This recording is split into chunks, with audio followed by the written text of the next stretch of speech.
typical class is gonna go.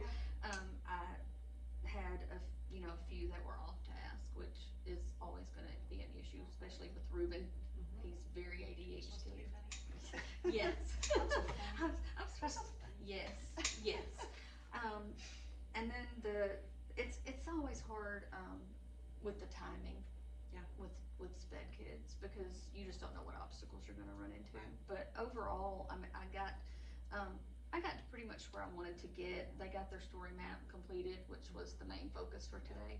And then, they can do the other for homework tonight, because their homework, no other classes give homework except for literacy, and it's either reading or a writing. Right. So they'll have the writing tonight for their homework.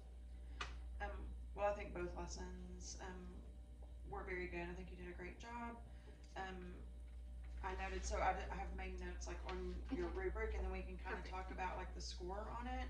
I feel like the instructional implementation for your reading lesson, like I feel like the transitions were smooth. There were really no distractions or anything. So I mean, I feel like that's a six. It's exemplary. Um, for part two, that provides higher learning skills. So I just made notes that you continually ask for evidence of their thinking. So if they gave you an answer, you would ask them like, why do you think that? Like with him being like cold, why do you think he was cold? Like giving that evidence back. You use different levels of questioning throughout the lessons. I think your wait time was great. Like you did that for the little one up here in front. Like he took a long, took a long time to answer one, but you like waited him out and like you didn't rush. So I noted that. That was He has really a severe speech issue, so Yes. sometimes it takes him a minute to form the To words get in it, his mouth yes. before Yeah, he and answers. I mean, you did a great job like waiting him out and not like rushing him or answering for him. There was lots of visual, verbal prompting that occurred throughout the lesson, which is really good. So I mean, I feel like that was, I would give you a six on that. If you don't agree with something, I mean, just give your evidence and then we can like talk through it. I always start like looking at the like the highest one and then Right. just see, and then we can go from there. So on part three, the value of diversity, I put students were engaged throughout the whole lesson. All students were asked questions, like you asked questions of all the students, and they were all involved in the activity. I thought it was really good, like everybody was participating.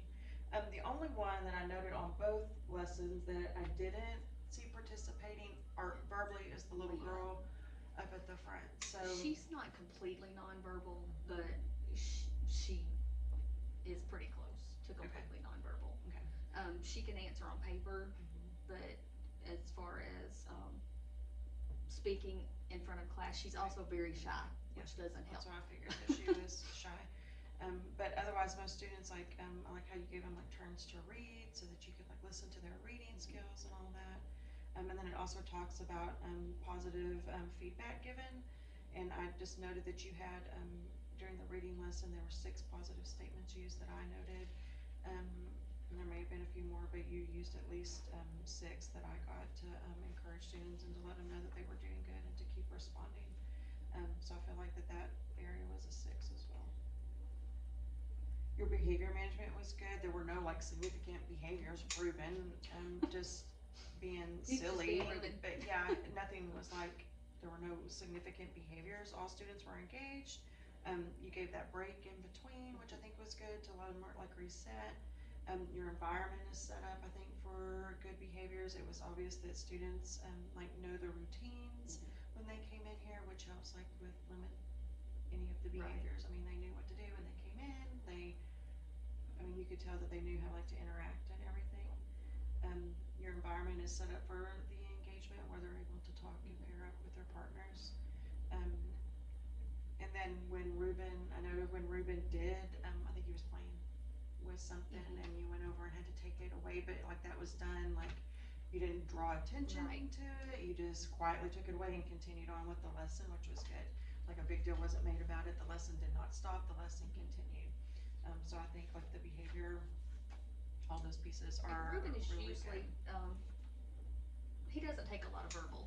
Most of the things can just be visual cues with him, like, or, just taking that away, or sometimes like, well, on a couple of them, we have like, that's our signal. If I do this, that's for you to draw your focus back to the paper. But otherwise, I mean, the behavior was good. I mean, I can tell that they know the expectations in the room and all that, so I'd do a 6 on that one as well. Student engagement, like I said, students all seemed to be engaged in the lessons. They were helping each other out, like asking questions to each other. They answered questions that you asked them, like everybody was like actively engaged answering the questions. There was group conversations happening that were appropriate to the lesson. And then I put that they all followed and participated in each step of the story map. So they all engaged with you when you were doing it up on the board, and then when you were walking around completing, it appeared that they all had worked on that and done that. So I think the student engagement would be a 6 too. The next part, enhancing communication. I mean, I think your oral and written communication skills are great, and your grammar is correct. I think like your lesson and stuff, all that was presented well, so that's a 6 as well. For the assessment, I noted that you walked around during independent work time and monitored what they were doing and gave feedback when appropriate on what they did. You asked questions of each one as you were walking around, but then you also asked questions when you were doing the work up there to check for understanding as well. So I think that was great. Then your story map was also a form of feedback on how they were doing as well. So, I mean, they'd take that home to finish, is that? They all finished the story map.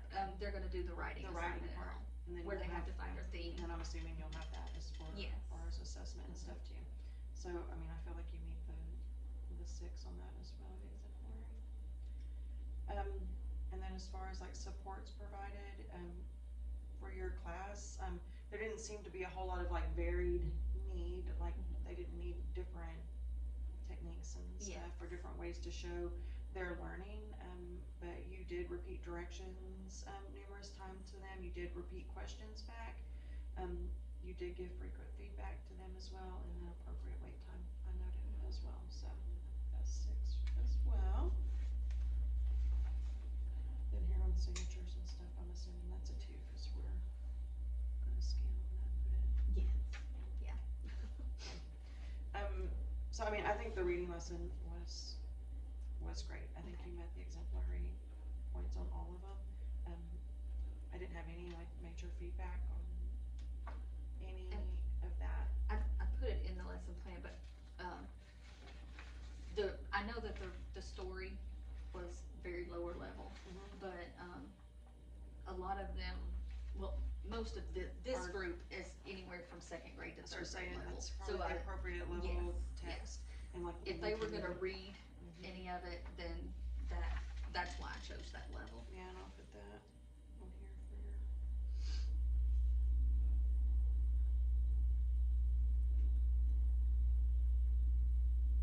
Do you have any questions on any of that? Like, do you agree with? No, that's great. I did wanna ask, like, is it better for that type of lesson? Is it better that I let them read some of them as well? I mean, Or I always think it's good to have the kids reading, instead of like you just doing it, but I like how you did it both, like you read a lot, but then you also did it so that you could hear like their reading as well, so I think that was a great. you probably know, I didn't call on Leah or Dwight because he does get embarrassed about his speech issue. And they needed to hear all the parts of the book, and I was scared if he was reading, then they may miss out on something. Yes. And then So I think that was great ways in like differentiating for each of the learners. Okay. Thank you. I think it was good.